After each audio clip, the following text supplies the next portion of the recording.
भारत और अमेरिका के बीच trade deal की घोषणा हो चुकी है। अमेरिका ने भारतीय सामान पर टैरिफ 50% से घटाकर 18% कर दिया है। भारतीय एक्सपोर्टर्स के लिए इस डील का इससे बेहतर समय नहीं हो सकता था। खासकर गारमेंट, लेदर और फुटवियर बनाने वाली कंपनियों के लिए ये गुड न्यूज है। उन्होंने अभी अभी समर सीजन के लिए कंटेनर डिस्पैच किए हैं और वो अगले सीजन को लेकर चिंतित थे।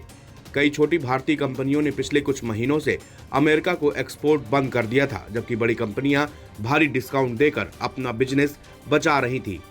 अमेरिका के राष्ट्रपति डोनाल्ड ट्रंप ने इस डील की घोषणा करते हुए कहा कि भारत पर टैरिफ को घटाकर 18% कर दिया गया है। भारत पर रूसी तेल खरीदने के लिए लगाया गया 25% का अतिरिक्त टैरिफ भी हटाया जा रहा है। ट्रंप ने कहा कि पीएम मोदी रूसी तेल की खरीद बंद करने के लिए सहमत हो गए हैं। टाइम्स ऑफ इंडिया की एक रिपोर्ट के मुताबिक अधिकारियों का कहना है कि इस डील में भारत की चिंताओं को ध्यान रखा गया है, जबकि अमेरिका की चिंताओं का भी पूरा ख्याल रखा गया है।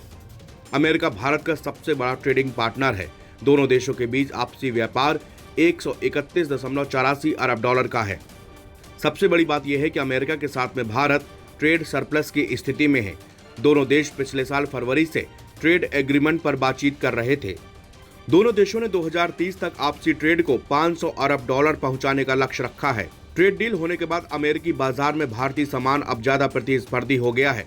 मसलन भारतीय गारमेंट्स पर अब 18% का टैरिफ लगेगा, जबकि बांग्लादेश और श्रीलंका पर ये 20% है। इस तरह भारतीय कारपेट को भी फायदा होने वाला है। 50% टैरिफ के कारण भारतीय कारपेट को काफी मार्केट शेयर गंवाना पड़ा था, लेकिन अब ये तुर्की के कारपेट की तुलना में सस्ता बैठेगा। इसी तरह अमेरिका के बाजार में एक बार फिर से भारतीय झींगा सस्ता हो जाएगा। रत्न एवं आभूषण निर्यात करने वाली कंपनियों ने भी राहत की सांस ली है। चीन की तुलना में भी भारतीय सामान अब अमेरिका में सस्ता हो जाएगा। चीन के अधिकतर सामान पर अमेरिका में 34% टैरिफ है। हालांकि ऑटो पार्ट्स और मेटल पर टैरिफ बरकरार रहेगा। हालांकि कंपनियों को ट्रेड डील की डिटेल का इंतजार है, क्योंकि इस बारे में कोई ज्वाइंट स्टेटमेंट नहीं दिया गया है। भारत ने हाल ही में यूके और यूरोपियन यूनियन के साथ भी ट्रेड डील की है।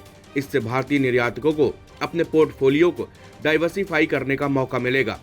अप्रैल से नवंबर के बीच में भारत से अमेरिका का एक्सपोर्ट 11.3% बढ़कर 59 अरब डॉलर रहा है। इस दौरान स्मार्टफोन का एक्सपोर्ट दोगुना होकर 16.7 अरब डॉलर रहा है। अगस्त में भारतीय सामान पर 25% टैरिफ लगाया गया था और इसके बाद से रूस के तेल खरीदने के कारण 25% का अतिरिक्त टैरिफ लगाया गया था। कई कंपनियों ने इस टैरिफ को बचने के लिए ज्यादा सामान अमेरिका भेजा था। इसके अलावा भारत ने अमेरिका को 40% एक्सपोर्ट टैरिफ से अछूता रहा था। इसमें इलेक्ट्रॉनिक्स और फार्मा भी शामिल है। नवभारत टाइम्स की रिपोर्ट।